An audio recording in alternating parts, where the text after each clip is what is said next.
What's going on, guys? Welcome back to another roll breakdown. It's going to be me and Graham again, and then I've got another roll with me and Adrian I'm going to break down real quick, so let's get right into it.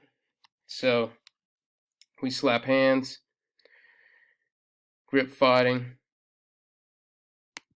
So now Graham has a grip on my collar, I've got a grip on his. He's driving into me, so I want to make sure that my head is at least level with his head. I'd love it to be underneath his head, which I do eventually get here, but he's also got an underhook on that side, so I have to be very careful here that Graham doesn't step in too much and try to throw me over, which is what he's really good at. So as he keeps coming in, I elect to pull guard instead, put my foot on his hip, really grab this collar to break his posture down, and then grab his leg to control him. Now when I come up here, I'm taking his lapel and feeding it to my outside hand. So now his lapel is weaved around his knee, which gives me a lot of leverage. And then I control this arm and pull it away, which is his only base. And so now right here, there's a small opportunity that I could reach over and chase his back. But because Graham rolls around right here and reguards, I'm not able to do so. He tries to spin under me right there, but I square his hips back off. And so right now I'm just fighting to try to get past his legs. I'm using my pant grips, trying to explode past, but he's not having it. He's got a good grip on my lapel, on the collar right here. He's also got a grip on my pant of my right leg, and his left leg is trying to insert into some kind of De La Hiva. And now the leverage in this position, as you'll see from us rolling, is that this leg is trying to elevate me up so that he can get a deeper insertion with this De La Hiva and then try to chase my back. So to keep him from doing that, I'm keeping my weight really far leaned back, and I'm trying to keep my posture straight and just control his hips right now.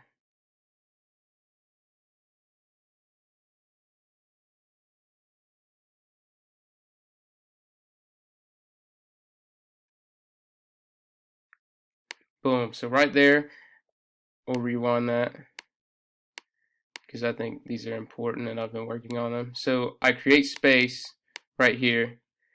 I cup underneath and I leg drag. Now the reason, if Graham did not do this with his bottom leg, this would have been a pass.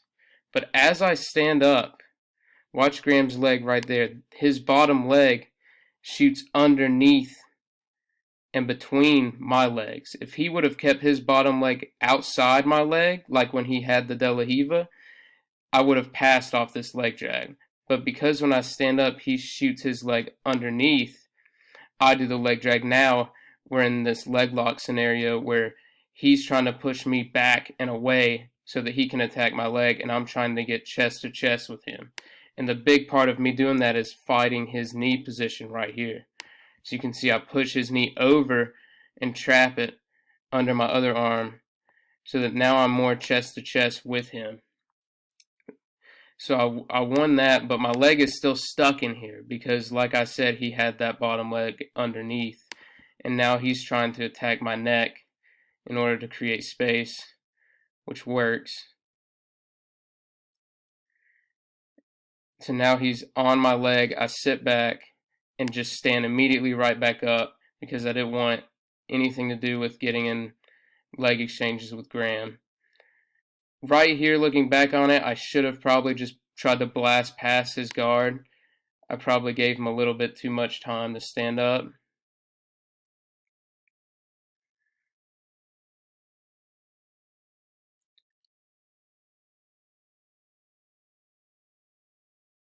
So right here, same thing. Felt uncomfortable, just sat guard. He's now pushing down past my top leg, which is not good. This is a bad position for me. He back steps around, gets a good grip, and circles around this way. So I'm past. he's got his points. And this grip he's got on my leg, turning it this way, makes it impossible for me to come up into him, into a turtle. So now my only way to go is this way, which would expose my back. So right now I'm being very defensive because I know the only way I can go is to give him my back, and I did not want to do that. So he's circling around north-south, trying to attack my arms. I get a little roll. And you can see he's got this grip of my lapel between my legs and behind my knee, which makes it super hard for me to really move. I can't turn into him because he'll raise it up behind my knee, and I can't really turn away because he'll just use that grip to pull my hips right back down, and he'll get his hooks in. So I have to be very patient here. He goes back into side control and stops attacking the back for now.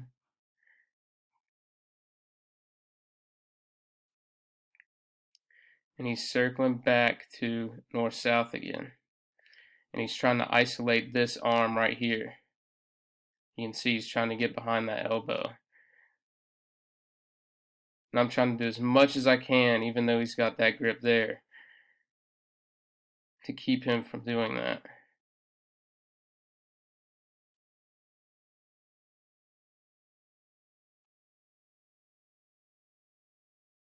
He's just trying to get me to open up and make a mistake.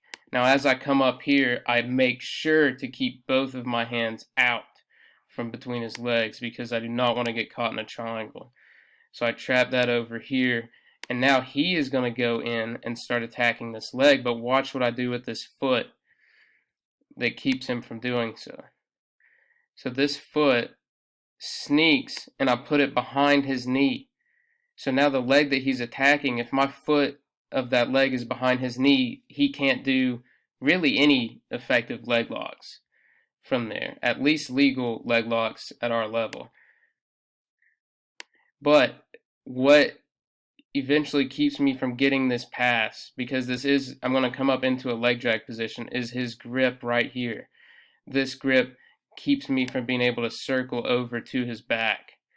So you can see I've established the leg drag position now. I've got control over his hips.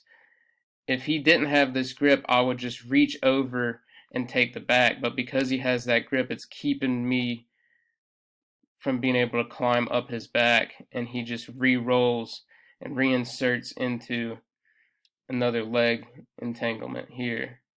But I'm not really threatened by it because he kept that one grip behind my knee. He still has it, which is good leverage for him, but it also was one hand that he couldn't use to attack my legs. So, but from here, I think he does use that grip and passes. We can't really see because, yeah, so he's passed, and now he's sitting here and he's trying to lock up the triangle still.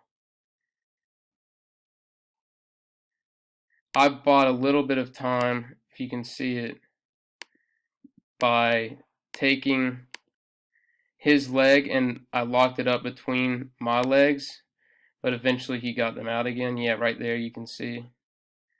That'll buy you a little bit of time if you're stuck there.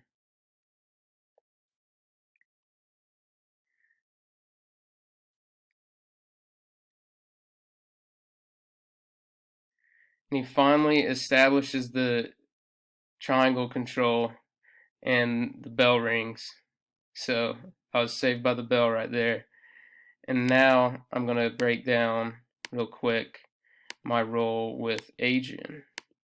I like rolling with Adrian because he is probably the best guy at the gym that's smaller than me, so I can try new stuff on him and not worried about like getting smashed and stalled out in one position. So we start here, he grabs the collar, grabs my pants, but right here he should grab over the pants, not inside the pants, because his fingers on the inside is illegal and it could hurt his hand really bad if I just sprawled out right there. It could break some of his fingers. So be careful with that. But I jump guard anyways. I use my foot position to get into this ashigarami right here. Now once I secure the grip on his right sleeve, I then insert in the X, and he tries to run away, but my grips would not let him do that. And so I leg drag this way and then leg drag the other way, and that was enough to get past. So this is the leg drag that I tried to do on Graham, but because he had my lapel thread around my knee, I was not able to keep passing forward. So then I go to knee on belly right here, stuff the head, turn, and sit out. Now this is something that this is one of the reasons why I wanted to comment this roll is right here, a lot of times you sit out here and people get too comfortable fighting the arms here. The reason I don't hang out here is because he can always run and hitchhike her out if I don't keep good control over this knee. So when I see that he's accepted this position, he's like, oh, I'm in an arm bar, and he's laying flat, I'll take this leg out and get into an even more solid armbar position where I placed that foot behind his elbow. And so now both of my legs are crossed behind his far elbow, and I'm attacking his near side arm. And that's a very tough position to get out of. So I do get the finish.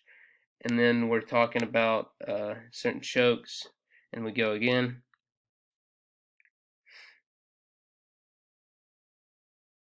So I notice he's letting me get a lot of inside position, so I elect to go for the stack pass right here. So I'm working my arms under his legs, and I think he inverts because he thinks that I'm going to let this leg go, and maybe he could swing it around to attack my leg. But I was focused on the stack pass right here. And notice too, when I finish, I don't push his legs out that way. That's going to leave me vulnerable. I extend my chest out to clear his legs off right there.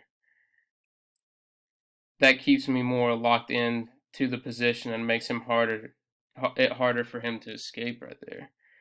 And so I've got this underhook again. I'm going to try to circle around and get the same armbar again that I've been practicing off the knee on belly.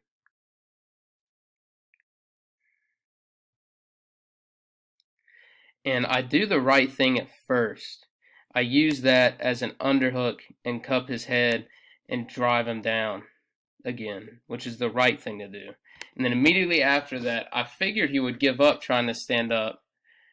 And so I already just kind of established in my mind that I was going to go for the back and reverse crucifix. And so I go to jump on the back, and Adrian picks me up for a fireman's carry.